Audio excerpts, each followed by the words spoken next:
Alright folks, welcome back to Free America. One of the comments someone left on one of my other videos,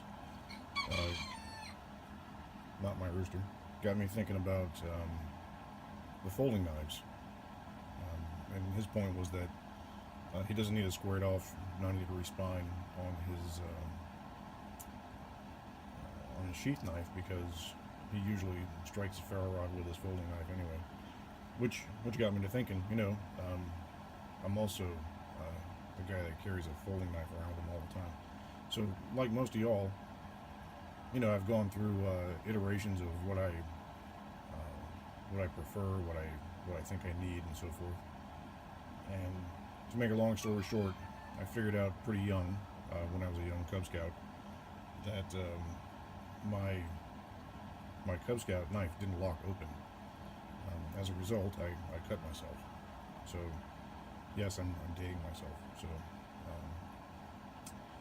later, as a young teenager, I got myself an old timer with a liner lock, which I carried for many years. And as I've gone through iterations, I've done Leatherman tools and all those kinds of things. And at the end of the day, this is what it kind of boils down to for me. I want a knife that I can open with one hand, and I want it to have a locking blade at the very least. And of course, I'd like it to be a little more useful than just a blade. So, as I traveled down that road, I kind of settled upon the Victorinox Trekker, which and what you see in front of you is this is the Trekker right here, Trekker in black. So this is a single-handed opening knife, right? And it has a lock. It's kind of a weird lock. If you're an American, you're used to unlocking your knife by pushing your thumb. In this one, you kind of have to pull it towards you to close it. But this knife also has a very useful saw, a small wood saw, which frankly is also useful when you're cutting through bones and sinew and that kind of thing if you're cleaning deer. It also has can opener, bottle opener, flat tip screwdriver. This one does not lock open, but on the other side you have a larger flat tip screwdriver and a bottle opener, and this one does lock open. So I have modified this knife so that this area right here is sharp, so that I can strike a ferro rod. So this has been my go-to knife for quite a while, and then I started carrying it in a neck sheath. So I like carrying it in a neck sheath. This is an adjustable one. You can adjust it up and down as you want to. But here's what I found out. So carrying this knife, I tend to lose the toothpick. It falls out. And then, luckily for me, I've lost it twice and I've been able to find it twice. But what that leaves me with is a big gaping hole that pisses me off. So the tweezers never fall out. Oh, I also forgot to mention that this knife has a Phillips head screwdriver and a leather awl. So when it comes down to a useful tool in the field, this is an exceptionally useful tool in the field. But, like I said, I was carrying it in this neck sheath, and I kept losing my toothpick, and that pissed me off. So I went to the German Army knife. Same knife, pretty much. Has the same features, except it has the German Army eagle on it, right? Their Adler. And the green plastic handles do not include the toothpick and tweezers. So this has become my go-to knife for carrying around my neck. And again, it locks open, and you can strike a ferro rod. I've modified this edge of the blade right here, flattened it down, so that you can strike a ferro rod, right? So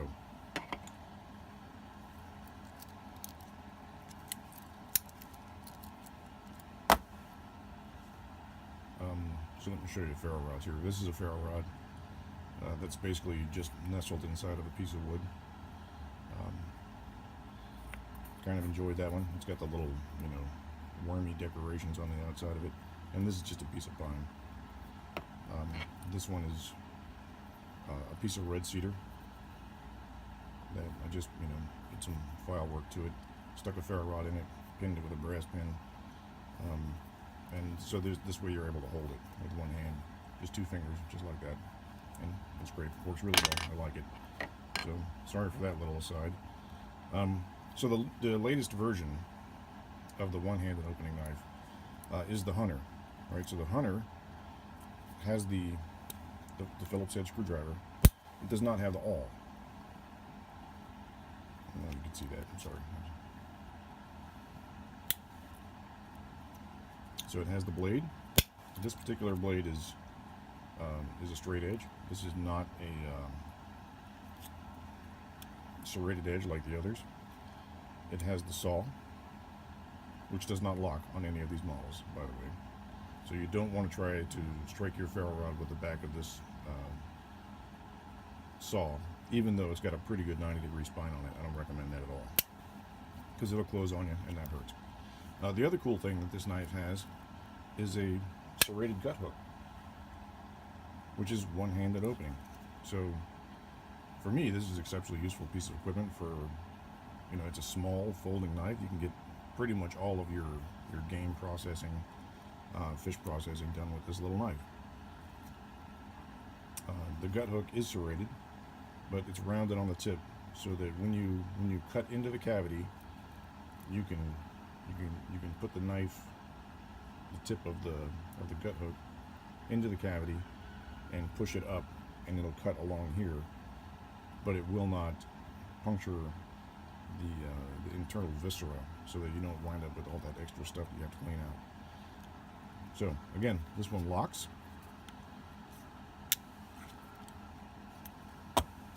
The difference on this one is these little black rubber pads keep it from sliding.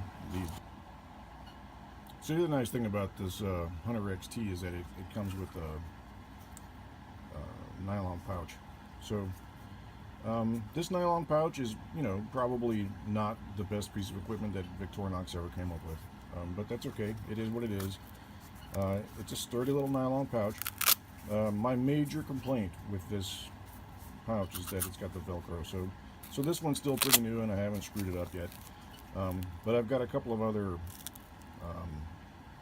nylon belt pouches that I've used in the past, and as the years and weeks and days go along, the Velcro gets filled up with, you know, dirt and crap from being in the woods. So I don't know, you know, I prefer a snap myself, but whatever. The cool thing about this pouch, one of the cool things, is it's got this little pouch on the inside right here. And for the life of me, I don't know what Victorinox was thinking, but I know what I was thinking. So I took one of my little ferro rods, stuck it down in there. Nothing fancy at all. I didn't put a handle on it or anything. It's just a little tiny one. But I figured as a you know, a useful backup fire starting tool, it's a good place. You know, fits it pretty well, and it, you know, fits right in there with a knife. So it's no problem. And of course, you know, you could throw some 550 cord through this and wear it around your neck as well. So I don't know if you can hear that or not, but that's that noise that you hear in the background is a guinea keet. So if you don't know what a guinea keet is, you know, look that up online. It's a prehistoric dinosaur-looking chicken kind of a thing from you know, some tropical country.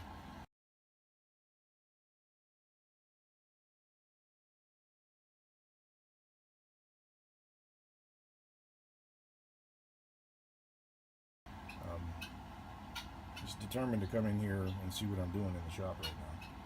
So, oh, excuse me looking at it, so it's going away. Thank God, it's not making all that racket. Anyway, so these are the folding knives that I'm you know, messing with at the moment. I really like the Victorinox knives.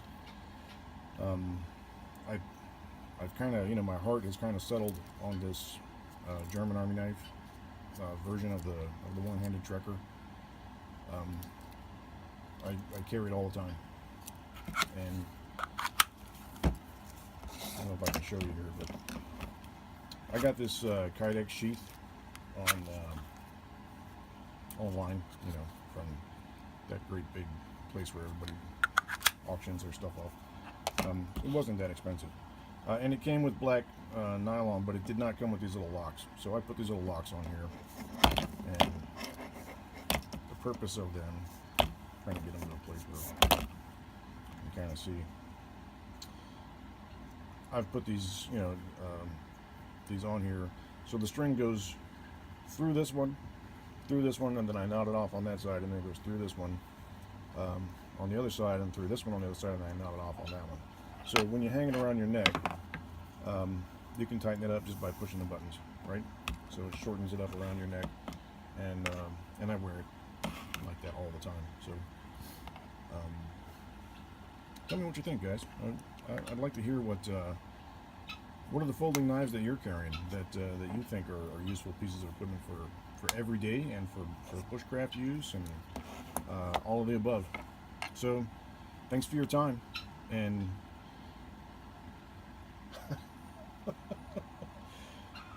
I gotta show you this.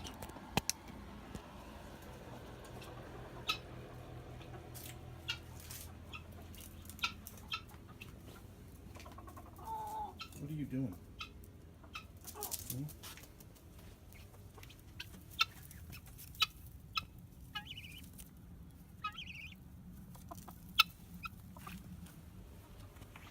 Anyway.